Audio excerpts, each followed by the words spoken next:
Related class के video को continue करते हुए हम फिर से थोड़ा रिकैप्चुलेट करते हैं कि at the end of the previous video हमने क्या सीखा था। तो हमने ये पढ़ा था क्लास के रिलेटेड। अब चूंकि इसके दो टाइप्स हैं, इंडिपेंडेंट क्लास और एक डिपेंडेंट क्लास है, तो हम इंडिपेंडेंट की बात करेंगे। Subject plus verb plus other word, जैसे Bilal is a good teacher. तो ये जो स्ट्रक्चर है ये फ्रेम करता है एक इंडिपेंडेंट क्लास को। और दूसरा जो स्ट्रक्चर है subordinate conjunction, subject plus verb plus other words, ये फ्रेम करता है डिपेंडेंट क्लास को। जैसे होम आई मेट यस्टरडे, तो यहाँ जो होम है ये सबऑर्डिनेट कंजक्शन है। और जैसे कि आप सबको पता ही है कि क्लास में हमें सब्जेक्ट होना चाहे, वर्ब होना चाहे, and that to finite verb. तो दूसरी बात हमने ये भी कहा था कि जो एसेंशियल एलिमेंट होता है रिलेटिव क्लास का वो होता है रिलेटिव प्रोनाउन। तो आज के हम इस वीडियो में हम डिस्कस कर लेंगे, हम एक्सप्लेन कर लेंगे रिलेटिव प्रोनाउन्स।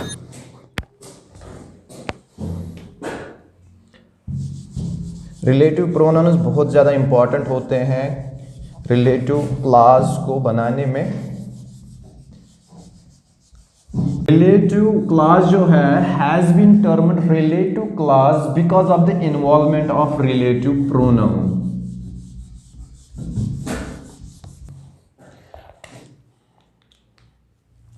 सो डियर स्टूडेंट्स, हमारा टॉपिक अभी भी कंटिन्यू है रिलेटिव प्रोनाउन। जैसे कि आपको पता है कि प्रोनाउन को अगर हम डिफाइन कर लेंगे तो हम कह सकते हैं these are functional words that stands for any noun. So pronouns are functional words that stand for any noun, and these nouns instead we have used any pronoun is said to be the antecedent of the pronoun. The noun instead we have used any pronoun. Now the question is, why do we use pronouns? To avoid the repetition of nouns. Clear? Number one, pronouns are words are actually functional words that we are using instead of nouns that we call antecedents. Why do we use these pronouns? To avoid the repetition of nouns in a paragraph. So it is a grammatical error if you repeat the noun in a paragraph. तो अब हम ज़रा देखते हैं relative pronoun क्या है। इसके पहले कि मैं आपके लिए डिफाइन कर दूं कि रिलेटिव प्रोनाउन क्या है, तो let's first know the family of relative pronounce.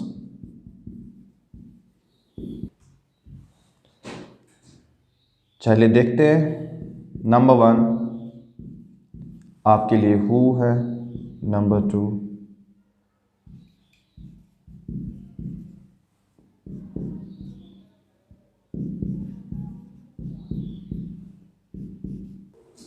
So dear students, these are relative pronouns, possible relative pronoun जितने हैं हमारे पास। तो आप यहाँ अंडरस्टैंड कर लेंगे अगर ये प्रोनाउंस हैं तो ये किस एंटीसीडेंट के बदले यूज़ होते हैं, उस एंटीसीडेंट का कैरेक्टर कैसा होना चाहिए, और साथ साथ में ये भी हम लर्न करेंगे कि अगर ये रिलेटिव प्रोनाउंस हैं इनकी क्लास में कौन सी फंक्शन होती है। पहले डिस्कस कर लेते हैं इनके एंटीसीडेंट्स के कैरेक्टर के बारे में कि किस तरह का कैरेक्टर होना चाहिए, किस तरह का नेचर होना चाहिए, किस तरह के फीचर, किस तरह के इंपॉर्टेंस होनी चाहिए किसी एंटीसीडेंट की, जिसके बदले आप हु लिखेंगे, जिसके बदले आप विच लिखेंगे, जिसके इंस्टेड दैट लिखेंगे, जिसके इंस्टेड हुज और होम किस नाउन के बदले हम यूज़ करेंगे। तो होम ये ह्यूमन के लिए यूज़ होता है। मैं पर्सन की बात नहीं कहूँगा क्योंकि ग्रामेटिकली अगर मैं पर्सन की बात करूँगा तो इसमें कुछ और एंटिटीज़ भी ऐड हो जाते हैं। फ़िलहाल के लिए मैं बोलता हूँ कि ये जो हु है ये ह्यूमन के बदले यूज़ होता है, और जो विच है ये एनीथिंग मतलब इसका एंटीसीडेंट एनीथिंग हो सकता है, लेकिन उसमें ह्यूमन नहीं आना चाहिए। इसलिए मैं यहाँ ह्यूमन माइनस ह्यूमन लिखता हूँ, यानी हर एक चीज़ जो इस कायनात में है उसके बदले आप विच लिख सकते हैं सिवाय ह्यूमन के। और अगर दैट की बात करेंगे तो ये एनीथिंग इसका एंटीसीडेंट हो सकता है और अलॉन्ग विद ह्यूमंस। तो इसमें माइनस ह्यूमन नहीं है, ये पॉजिटिव में, यानी humans are included in the antecedents. Instead you have to use this that as a relative pronoun. Whose anything के बदले यूज होता है, यानी ये किसी भी चीज़ को रेफर कर सकता है, और इंक्लूडिंग ह्यूमंस। और जो होम है ये ह्यूमन को रेफर होता है। अब ये तो होगी इनकी एंटीसीडेंट्स की जो कैरेक्टर्स होते हैं कि हु किसके बदले यूज़ होता है, या विच किसको रेफर हो सकता है, दैट किसको रेफर हो सकता है। तो हु ह्यूमन को, विच एनीथिंग, इसमें एक्सक्लूड है ह्यूमन, दैट जो है वो एनीथिंग या ह्यूमन को रेफ़र होता है, हुज जो है एनीथिंग या ह्यूमन को रेफ़र होता है, और होम जो है ये ह्यूमन को रेफ़र होता है। It is very easy to understand. और साथ साथ हम इसकी ये भी समझेंगे कि इन रिलेटिव प्रोनाउंस की फंक्शन क्या होते हैं इन a class.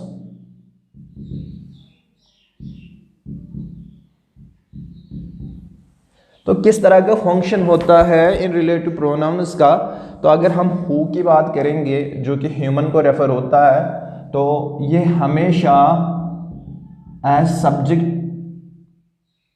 Subjective relative pronoun होता है, यानी ये हमेशा as subject of a verb use किया जाता है।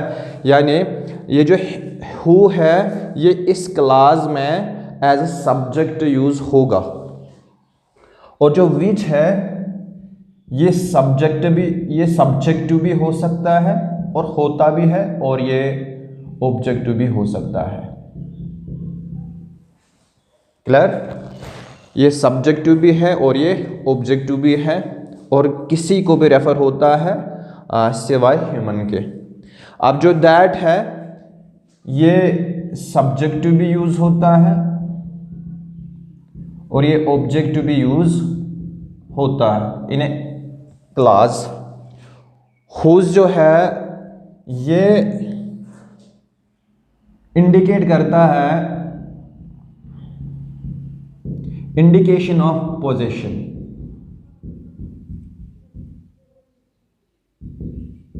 या वी कैन से ये इंडिकेशन देता है ओनरशिप के रिलेटेड। कौन सी चीज़ किसकी है उसके रिगार्डिंग, उसके लिए हम ये यूज़ करते हैं हुज। और जो होम है ये ऑब्जेक्टिव पे ही यूज़ होता है, यानी एज ऑब्जेक्ट ऑफ वर्ब ये यूज़ होता है। जो भी वर्ब यानी क्लास होगा उसका ऑब्जेक्ट पॉसिबली होम होता है। और अगर मैं प्लेसमेंट की बात कर लूँगा,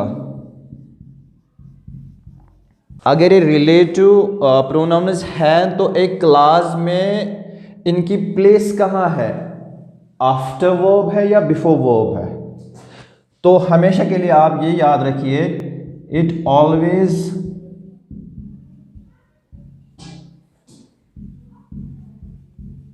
बिकम्स द स्टार्टर। तो याद रखने के लिए मैं आपको ये कह रहा हूँ कि ये जो प्लेसमेंट के ये जो रिलेटिव प्रोनाउन्स हैं एक क्लास में ये कहाँ यूज़ होता है, तो ये हमेशा क्लास को बिगिन करता है, क्लास को स्टार्ट करता है, यानी शुरुआत पे ही ये रिलेटिव प्रोनाउन्स आ जाते हैं। जो भी हो, चाहे हु हो, चाहे विच हो, दैट हो, हुज हो, होम हो, तो ये हमेशा क्लास के एट द बिगिनिंग आ जाते हैं। अब यहाँ से एक और चीज़ यहाँ समझते हैं कि अब चूंकि हमें ऑलरेडी नॉलेज है पर्सनल प्रोनाउंस की कि ये जो रिलेटिव प्रोनाउन है किस पर्सनल प्रोनाउन की तरह ये वर्क करता है, बिल्कुल, सो दैट कि ये हमें और आसान लगे अंडरस्टैंडिंग के लिए, और जब भी हमें इसका यूज़ करना होगा तो उसके लिए भी ये बड़ा आसान हो। और हम उसके लिए ये कहेंगे कि अगर आपको रिलेटिव प्रोनाउंस का यूज़ करना है तो आपको पहले सीखना है कि किस पर्सनल प्रोनाउन की तरह ये वर्क करता है। तो अगर मैं हु की बात करूंगा जो कि ह्यूमन को रेफर होता है और ये सब्जेक्टिव रिलेटिव प्रोनाउन होता है, तो ये वर्क करता है।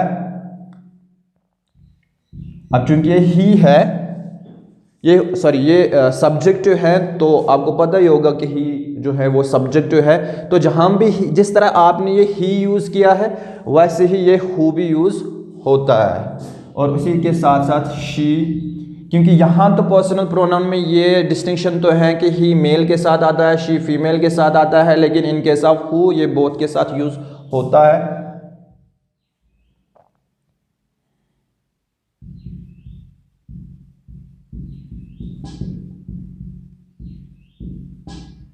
तो नेम ऑफ ह्यूमन की अगर मैं बात करूंगा तो अगर किसी इंसान का, किसी बंदे का, किसी ह्यूमन का नेम आ गया तो बिल्कुल ये हु उसके बदले भी यूज़ होता है, उसके बदले ही यूज़ होता है। और दे, अगर ये दे ह्यूमन को रेफर होता है तब जाके आप, ह्यूमन उसको रेफर होता है तब जाके आप हु का यूज़ कर सकते हो। उसी तरह से विच जो कि एनीथिंग या माइनस ह्यूमन का मतलब होता है किसी भी चीज़ को ये रेफर होता है सिवाय इंसानों के, और ये सब्जेक्टिव होता है इन क्लास में और ऑब्जेक्टिव भी होता है इन क्लास में। तो ये किसकी तरह वर्क करेगा? अगर मैं कहूँगा कि ये इट की तरह वर्क करेगा, जैसे कि यहाँ हमने कहा है कि हु के लिए हमने ये नहीं लिखा है कि ये इट की तरह भी वर्क करेगा, लेकिन इट की तरह अगर वर्क कोई करेगा वो है विच। अब चूंकि इट सब्जेक्टिव है और इट्स ऑब्जेक्टिव फॉर्म भी है, तो ये इसके लिए हम यूज़ कर सकते हैं। या यानी नाउन हो सकता है जो कि ह्यूमन ना हो, और उसके साथ साथ डे के बदले भी आप यूज़ कर सकते हो, लेकिन ये डे में ह्यूमन्स नहीं आने चाहिए, कोई और चीज़ें आनी चाहिए। तो इस तरह ये वर्क करेगा। जैसे कि हमें यहाँ मालूम किया कि एनीथिंग या ह्यूमन को ये रेफ़र होता है, इन क्लास सब्जेक्टिव भी होता है और ऑब्जेक्टिव भी होता है। तो ये कैसे यूज़ किया जा सकता है कि जितने भी हमने यहाँ प्रोनाउंस, पर्सनल प्रोनाउंस लिखे हैं या नेम भी हमने मेंशन किया है, ह्यूमन्स को भी मेंशन किया है, तो उनके बदले आप ये यूज़ कर सकते हो। जैसे ये ही की तरह वर्क करता है, शी की तरह वर्क करता है, इट की तरह वर्क करता है, और ये चूँकि आप ये ऑब्जेक्टिव भी है, अब ये ऑब्जेक्टिव भी हैं, तो हिम की तरह भी वर्क करेगा, हर की तरह भी वर्क करेगा, और हाँ देम की तरह भी वर्क करेगा, और दे की तरह भी वर्क करेगा। अब इनमें से कुछ भी आ सकता है। यहाँ विच के लिए मैं आपको ये भी कहूँ कि ये भी ऑब्जेक्टिव भी हैं और ये सब्जेक्टिव भी है, और ये जो दैट है, अब चूंकि ये ह्यूमन को भी रेफ़र कर सकता है, इसलिए मैंने ही भी लिखा, जो कि सब्जेक्टिव है शी, जो कि सब्जेक्टिव है इट, सब्जेक्टिव है हिम, ऑब्जेक्टिव है क्योंकि ये सब्जेक्टिव भी है और ये ऑब्जेक्टिव भी है। हर जो कि फीमेल ह्यूमन के साथ यूज़ होता है at the time of object, जब वो ऑब्जेक्ट पे आ जाएगा। उसी तरह से दम और दे, या हम कहेंगे अगर इट आ गया ऑब्जेक्ट पे भी, तो इसकी तरह ये वर्क करेगा। तो इसका मतलब ये है कि अगर दो सेंटेंसेस आपको होंगे तो आपको देखना है कौन सा थर्ड पर्सन जो प्रोनाउन सेंटेंस में है, तो कोशिश करेंगे उसी थर्ड पर्सन के बदले आप ये रिलेटिव प्रोनाउन यूज़ कर सकते हैं। और जैसे कि मैंने आपको बोला है कि सिमिलैरिटी क्या है रिलेटिव प्रोनाउन और पर्सनल प्रोनाउन्स में, ही शी सिमिलर होता है हु की तरह बिल्कुल। इट और इट जो सब्जेक्टिव है ऑब्जेक्टिव है, ये विच की तरह वर्क करता है। He she it him her them they it. In a class ये दैट की तरह वर्क करता है, और दैट भी उन्हीं की तरह वर्क करेगा, और उन्हीं के बदले भी आप यूज़ कर सकते हो, क्योंकि रिलेटिव प्रोनाउन जो है ये नॉट ओनली नाउन्स के बदले आप यूज़ कर सकते हो, बल्कि आप इनको अनदर प्रोनाउन के बदले भी यूज़ कर सकते हो। तो हुज़ की अगर मैं बात कर लूँगा, अब चूंकि ये एनीथिंग इंक्लूडिंग ह्यूमन को ये रेफर होता है, but it is the indication of possession, ये हमें पोजेशन बताता है। और पर्सनल प्रोनाउन में हमें कौन सा वाला पोजेशन दिखाता है उनको हम कहते हैं पॉजेसिव पर्सनल प्रोनाउन। जैसे ही का आ जाता है हिज, शी का आएगा हर, दे का आएगा देयर और इट का आ जाएगा इट्स। तो यहाँ जो हुज है ये इन प्रोनाउन की तरह वर्क करेगा, हिज की तरह, हर की तरह, देयर की तरह, इट्स की तरह, जो हमें ये बताते हैं कि कौन सी चीज़ किसको बिलोंग होती है। अब अगर होम की अगर हम बात करेंगे, होम जो कि मैंने बोला कि ये ह्यूमन को रेफ़र होता है, लेकिन ये खाली objective in a class use होता है। तो ये ही है तो इसकी जो हिम ऑब्जेक्टिव फॉर्म है इसकी तरह ये वर्क करता है, या जो हर है उसकी तरह ये वर्क करता है, या मैं कहूँगा जो देम है उसकी तरह ये वर्क करता है, लेकिन इस देम में ह्यूमन्स होने चाहिए और कुछ नहीं। तो अगर हम फिर से इसको रिपीट कर लेंगे तो हम ये कहेंगे कि ये रिलेटिव प्रोनाउन्स है, who, which, they, that, whose, whom, और इसका जो एंटीसीडेंट है हु का जो ह्यूमन होता है, विच का एनीथिंग ह्यूमन के बगैर, that anything including humans, whose anything including humans, whom जो है वो ह्यूमन्स को रेफर होता है। और जो फंक्शन इन क्लास है हु जो है वो सब्जेक्ट होता है, वो वर्क करेगा ही, शी, दे की तरह, लेकिन दे में कोई ह्यूमन, दे में ह्यूमन होना चाहे और कुछ नहीं होना चाहे। जो विच है ये सब्जेक्टिव एज फंक्शन करता है, एक सब्जेक्ट या ऑब्जेक्ट। तो ये इट जो सब्जेक्ट इट है और जो ऑब्जेक्ट इट है, या दे की तरह ये काम करता है लेकिन दे में कोई ह्यूमन ना हो। और जो दैट है ये एनीथिंग और ह्यूमन जो इसका एंटीसीडेंट होता है, सब्जेक्ट और ऑब्जेक्ट, ये फंक्शन करता है इन ए क्लास। और किस पर्सनल प्रोनाउन की तरह ये वर्क करता है, बिल्कुल ही की तरह, शी की तरह, इट की तरह, हिम की तरह, हर, देम, दे और इट की तरह ये वर्क करता है। और अगर हम हुज की बात करेंगे, एनीथिंग या ह्यूमन को ये रेफर होता है। फंक्शन क्या होता है इसकी फंक्शन ये तो है कि it is the indication of possession, और वी कैन से ओनरशिप, ये बताता है कौन सी चीज़ किसकी है। जैसे हिज वर्क करता है, हर, देयर, इट्स, बिल्कुल उसी तरह ये हुज भी वर्क करता है। और जो होम है ये ह्यूमन की तरह वर्क करता है, ये ऑब्जेक्ट इन ए क्लास होता है ऑब्जेक्ट, ओके। हिम की तरह ये वर्क करता है, हर की तरह, और ये देम की तरह वर्क करता है, लेकिन इस देम में कोई ह्यूमन, इस देम में ह्यूमन होने चाहिए। और जो प्लेसमेंट है ये वेरी इंपॉर्टेंट है।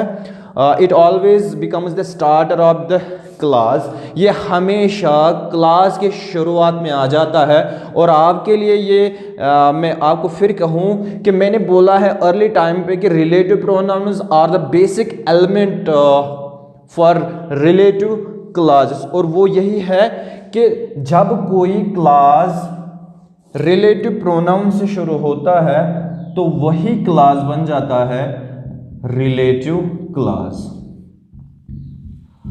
चलिए ये तो हो गया रिलेटिव क्लास ये बनाते हैं जो आपके ये रिलेटिव प्रोनाउन्स हैं। अब हम समझेंगे कि इनका नेचर कैसा होता है। ये जो हु है, विच है, दैट है, हुज है, होम है, इनका नेचर कैसा होता है। हाँ, हमने तो ये डिस्कस किया है कि एंटीसीडेंट का नेचर, एंटीसीडेंट का कैरेक्टर कैसा होना चाहिए। अब हम डिस्कस करते हैं रिलेटिव प्रोनाउन्स का नेचर कैसा होना चाहिए।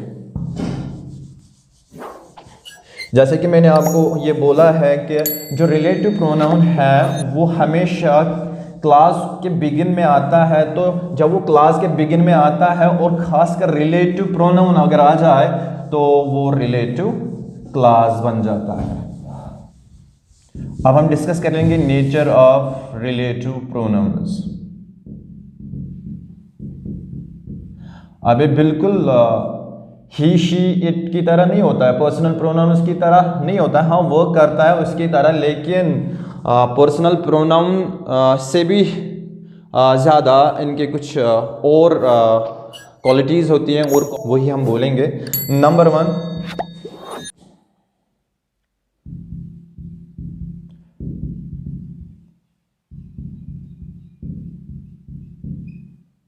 रिलेटिव प्रोनाउन जो होते हैं always refer back to their antecedent. मतलब इसका ये है कि जब भी आप रिलेटिव प्रोनाउन यूज़ करेंगे तो इसका एंटीसीडेंट ऑलरेडी यूज़ हुआ होता है, ऑलरेडी लिखा हुआ होता है। in the previous part of the sentence in which you have to write relative pronoun. Number 2 जो है वो है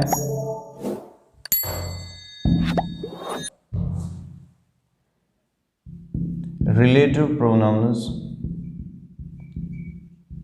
are also employed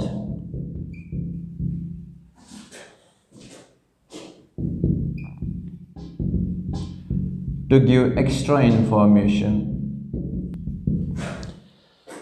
तो जो दूसरा पॉइंट है, relative pronouns are also employed to give extra information about subject और object और about the whole clause before it. तो इसका मतलब यह है कि relative pronoun not only as pronoun ये वर्क करता है, बट प्रोनाउन के साथ साथ ये एक्स्ट्रा इंफॉर्मेशन देने के लिए भी यूज़ होता है।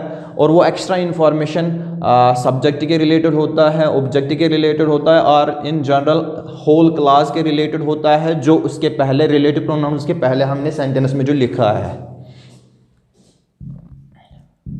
इसका जो तीसरा जो नेचर होता है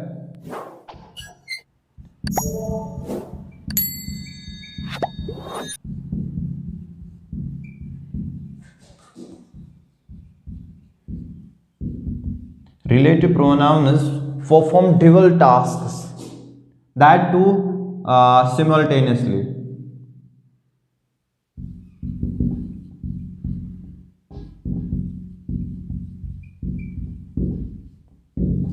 तो ये जब ये एज प्रोनाउन यूज होता है तो उसी वक्त ये एक और पार्ट ऑफ स्पीच की तरह वर्क करता है। वो क्या है? एक तो ये एज प्रोनाउन यूज होता है, दूसरा ये एज कंजक्शन यूज होता है। और जब ये एज कंजक्शन यूज होता है तो वो एज सबऑर्डिनेट कंजक्शन की तरह वर्क करता है, जो कि प्रीवियस वीडियो में हमने ऑलरेडी बोल दिया। सबऑर्डिनेट कंजक्शन की तरह ये वर्क करता है।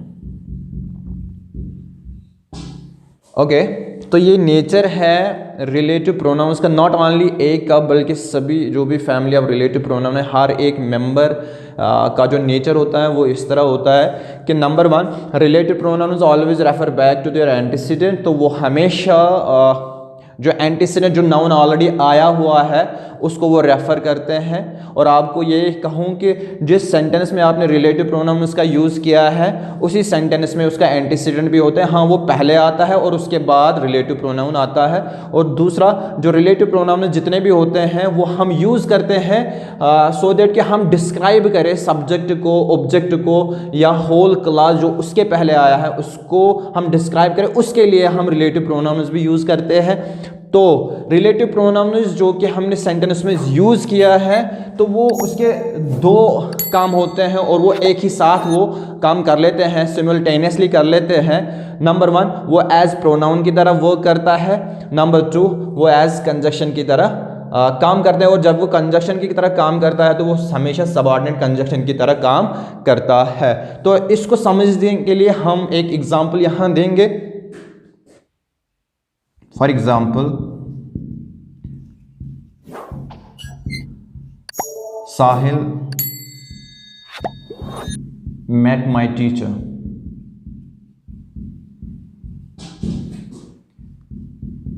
He lives. तो यहाँ सेंटेंस है साहिल met my teacher, he lives in my neighborhood। तो यहाँ जैसे कि आप देख सकते हैं 2 सेंटेंसेस हैं, साहिल met my teacher, he lives in my neighbourhood. अब हम इसको नॉट ओनली हम रिलेटिव प्रोनाउन को यूज कर लेंगे बल्कि इनको कंबाइन भी कर लेंगे। साहिल met my teacher। अब ज़रा देखिए यहाँ जो ही मैंने यूज किया है तो यहाँ ही की तरह वर्क कौन करता है? Only and only who. अब क्योंकि ये सब्जेक्ट भी है और ये पर्सन भी, ह्यूमन भी है, और वो यहाँ है who lives in my neighborhood।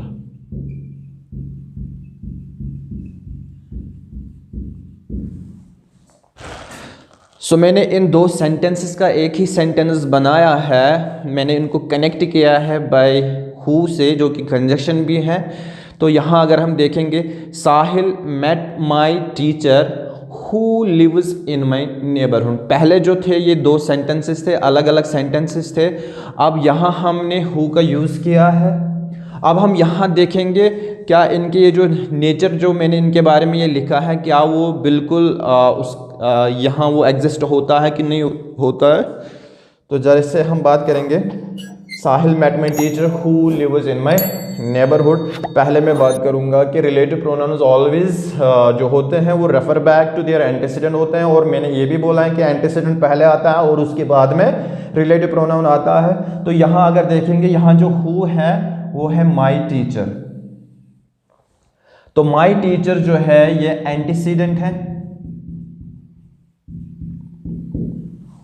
और ये जो हु है ये प्रोनाउन है, लेकिन कौन सा वाला प्रोनाउन है? रिलेटिव वाला प्रोनाउन है, रिलेटिव प्रोनाउन है। तो ये तो क्लियर हो गया कि जो रिलेटिव प्रोनाउन है वो always refer back to their antecedent होता है इन अ सेंटेंस में। और दूसरी बात ये भी मैंने आपको कहा कि जिस सेंटेंस में आप रिलेटिव प्रोनाउन यूज़ करोगे उसी सेंटेंस में आपको उसका एंटीसीडेंट भी लिखना है। तो वो भी यहाँ आ गया, Sahil met my teacher who lives in my neighbourhood. तो यहाँ हु आ गया और उसका एंटीसीडेंट भी आ गया। Relative pronouns are also employed to give extra information about subject और ऑब्जेक्ट और about the whole clause before it. तो यहाँ हम देखेंगे who lives in my neighbourhood is overall the description, is overall description about my teacher।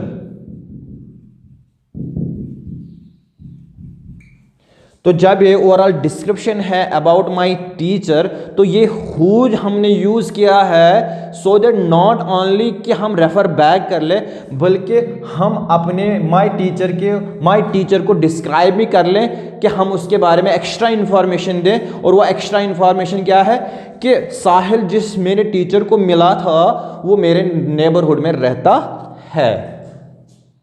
उसके बाद जो third वाला पॉइंट है वो है relative pronounce perform dual tasks. ये दो तरह के काम करते हैं, एंड दैट टू सिमुलटेनियसली, एक ही टाइम पे ये दोनों वर्ड्स की तरह ये वर्क करता है। Number 1 as pronoun, number 2 as conjunction. जरा देखते हैं, Sahil met my teacher who lives in my neighbourhood. जैसे कि इस सेंटेंस के पहले मैंने दो सेंटेंसेस लिखे थे, Sahil met my teacher he lives in my neighbourhood. तो ये दो सेंटेंसेस थे, अब मैंने इनको कंबाइन किया है, और वो भी कंबाइन किया मैंने किससे?